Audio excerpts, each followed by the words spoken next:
बेटे और रूहुल कुद्स के नाम से। आइए अज़ीज़ो इबादत का बाकायदा आगाज करें। ज़बूर की किताब में से ज़बूर 100 की तलावत हम करेंगे। खुदावंद के कलाम में इस तरह लिखा है, हम्द और सिताइश का गीत, शुक्रगुजारी का मज़मून। ऐ अहले ज़मीन, सब खुदावंद के हजूर खुशी का नारा मारो, खुशी से खुदावंद की इबादत करो, गाते हुए उसके हजूर हाजिर हों। जान रखो कि खुदावंद ही खुदा है, उसी ने हमको बनाया और हम उसी के हैं। हम उसके लोग और उसकी चरागाह की भेड़े हैं। शुक्रगुजारी करते हुए उसके फाटकों में और हम करते हुए उसकी बारगाहों में दाखिल हो। उसका शुक्र करो और उसके नाम को मुबारक कहो, क्योंकि खुदावंद भला है, उसकी शफकत अबदी है और उसकी वफादारी पुश्त दर पुश्त रहती है। आमीन। हम सब खड़े होंगे और खड़े होकर खुदावंद की तारीफ में गीत गाएंगे। 369, तेरे मार खाने से यीशु मैंने शिफा पाई।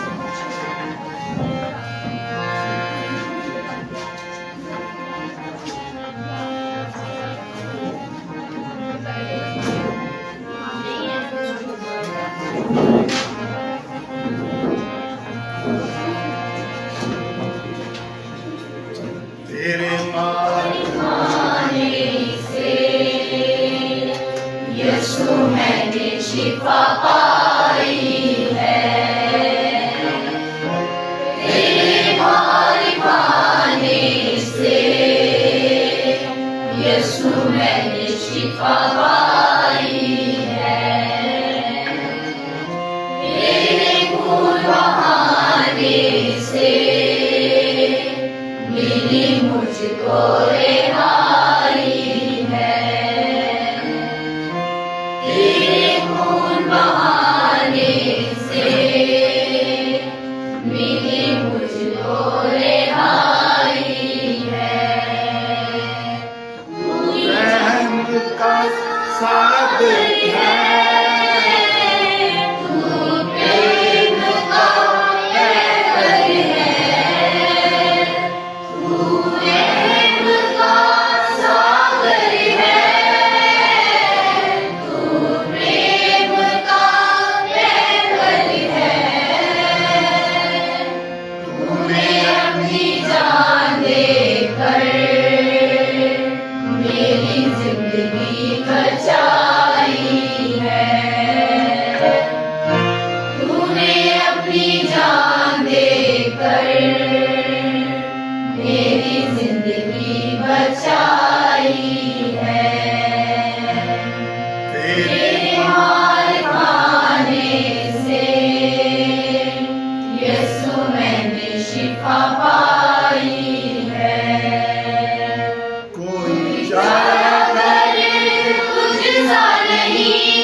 जोरदार तालियां हम बजाएंगे।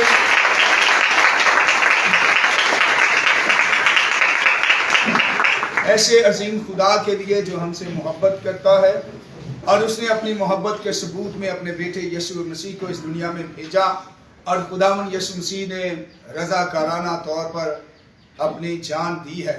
सो लाजिम है कि हम उसके कदमों में अपनी ज़िंदगी निछावर करें और अपनी ज़िंदगी से उसके नाम को जलाल दें। हम इसी तरह खुदावंद के जलाल के लिए नारा भी लगाएंगे। 1 2 3 हालेलुया। बुलंद आवाज से 1 2 3 हालेलुया। खुदावंद यीशु मसीह की जय। खुदावंद यीशु मसीह की जय। जो जिंदा आसमान पर है, जो जिंदा आसमान पर है, जो जल्द आने वाला है, जो जल्द आने वाला है। आमीन। आमीन। तशरीफ रखें। यूहन्ना की मार्फत लिखी गई अंजील मुकद्दस, उसका 8वां बाब और उसकी पहली 11 आयत। रोज़ों के अयाम में से आज ये हवाला हमारे लिए फोकस किया गया है। यूहन्ना की अंजील उसका 8वां बाब और उसकी पहली आयत से 11। खुदावंद के पाक कलाम में यूं लिखा है, मगर यीशु जैतून के पहाड़ को गया।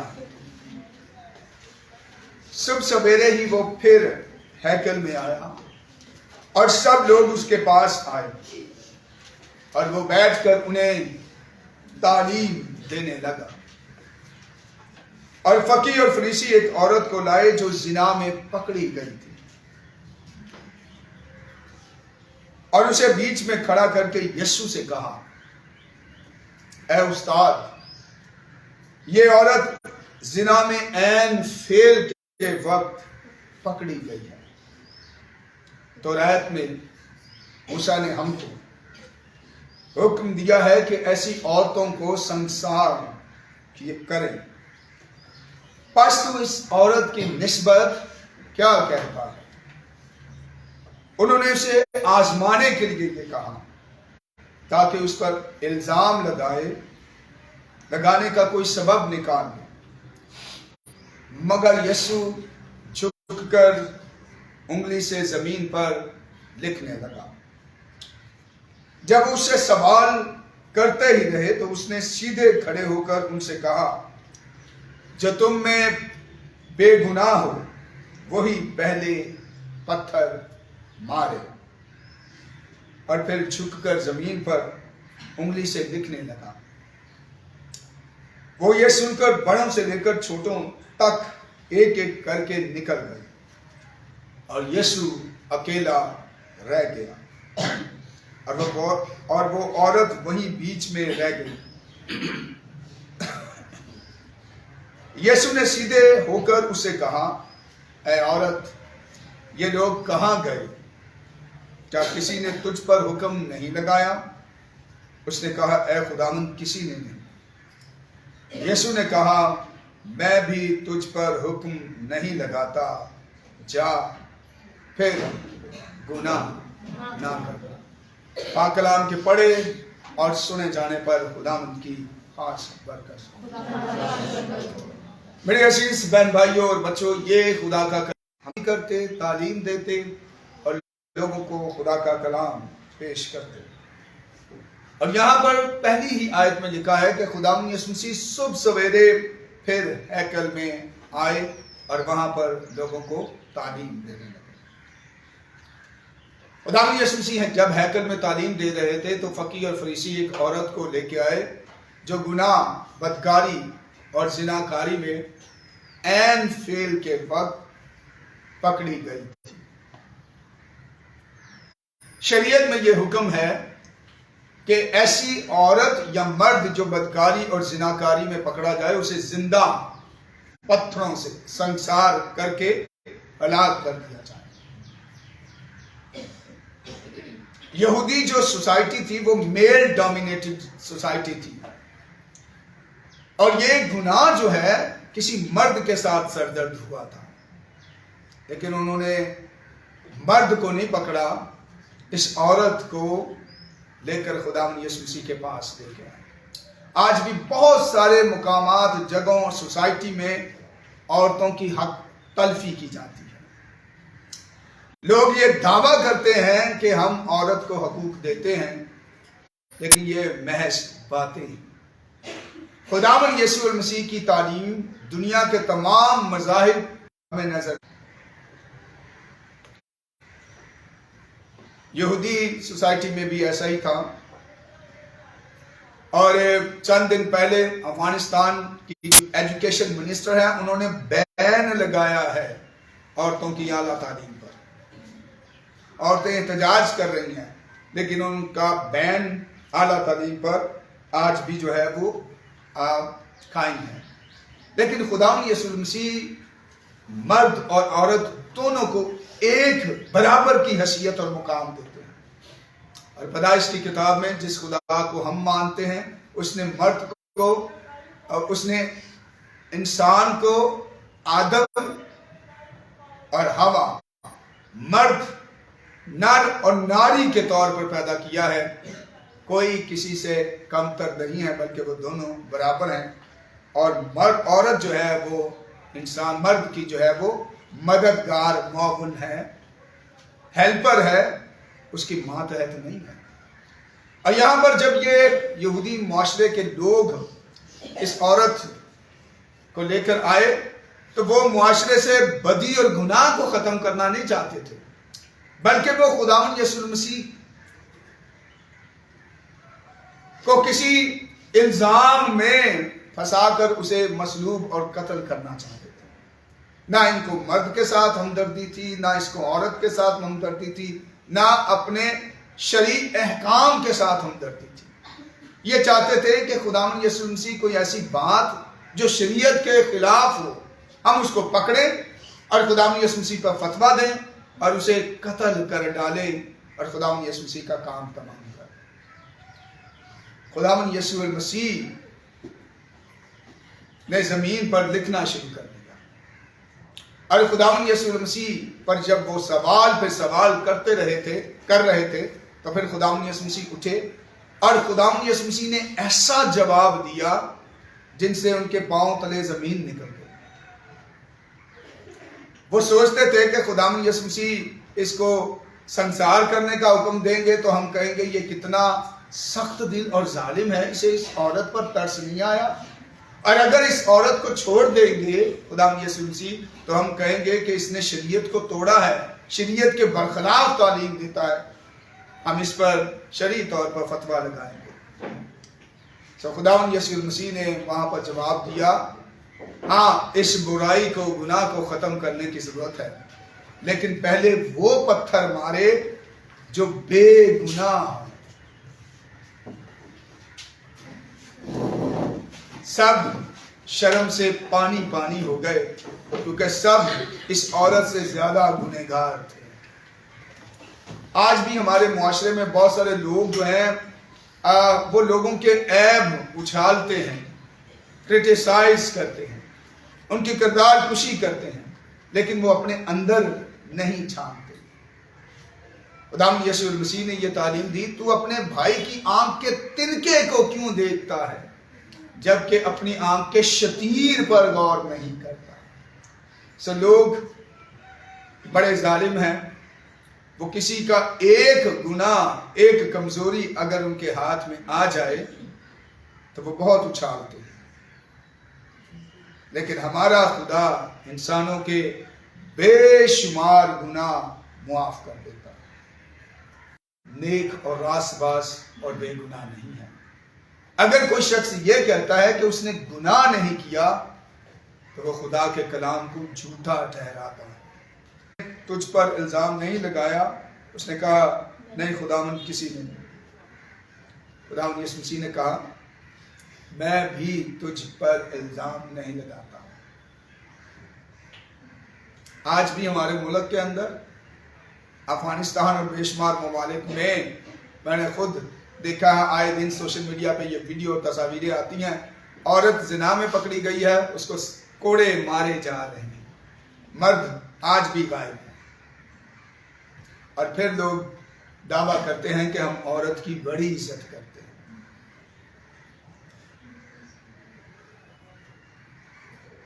जिस शख्स को बाइबल मुकद्दस की तालीम और खुदा की ज़ात और खुदा यीशु मसीह की ज़ात का मुकाशफा उस पर आयां हो जाता, दुनिया की सारी मजहबी किताबें और मजहब हमें बिल्कुल नाचीज लगते हैं और हैं भी। लेकिन अफसोस कि हम खुदा के कलाम और उसकी तालीम से नावाकिफ होने की वजह से लोगों की मन गलत अफसानवी बातों से मुतासर हो जाते हैं। मैं इनकरेज करना चाहता हूँ सबको कि खुदावंद यीशु मसीह के कलाम और उसकी तालीम को पढ़ने की कोशिश करें।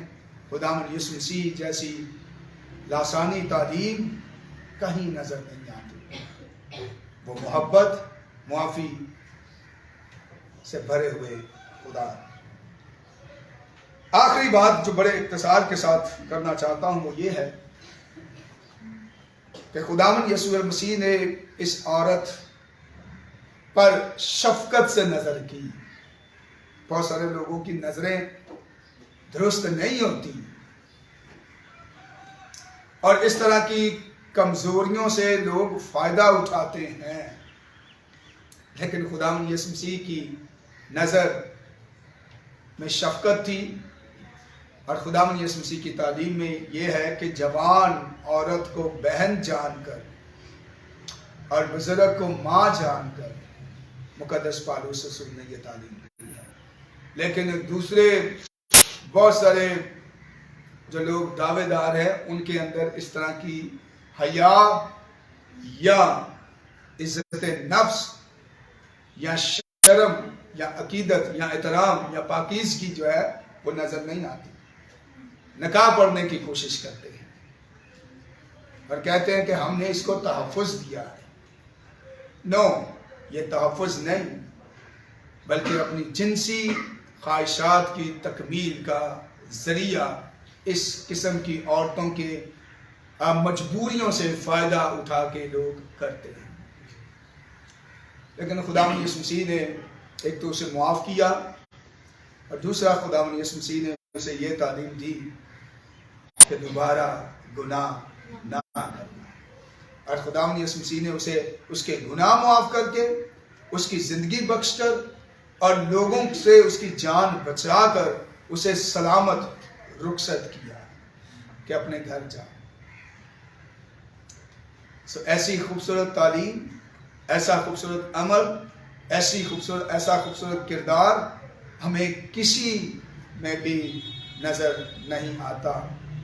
तो क्यों फिर हम खुदावंद यीशु मसीह के कदमों में ना आए और क्यों उसे दुनिया का मालिक और नजात देता और खुदावंद तस्लीम ना करे। और इसीलिए खुदा के कलाम में लिखा है कि हर एक घुटना उसके आगे झुकेगा। मेरी दुआ है कि खुदा आज इस कलाम के वसीला से हमें बरकत दे और इस पर अमल कर। आप जो आसमान पर हैं, आपका नाम पाक माना जाए, आपकी बादशाही आए, आपकी मर्जी जैसे आसमान हमारे रोज की रोटी आज बख्श दे और जिस तरह अपने कर्जदार को माफ कर दे, हमारे कर्ज हमें माफ कर, हमें आजमाइश में न पड़ने दे बल्कि बुराई से बचा।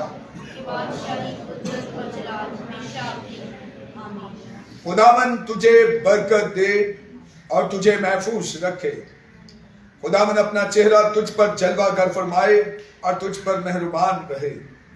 खुदावंद अपना चेहरा तेरी तरफ मुतवज्जो करे और तुझे सलामती बख्शे। अब हमारे खुदावंद यीशु मसीह का फर्ज, खुदा बाप की मोहब्बत और पाक रूह की रफ़ाकत और शराकत दुनिया के तमाम मुक़द्दसीन के साथ, खासतौर पर इस इदारे जमात और कलीसिया के साथ अब से लेकर हमेशा तक होती रहे। खुदा बाप, बेटे और रूहुल कुद्स के नाम से।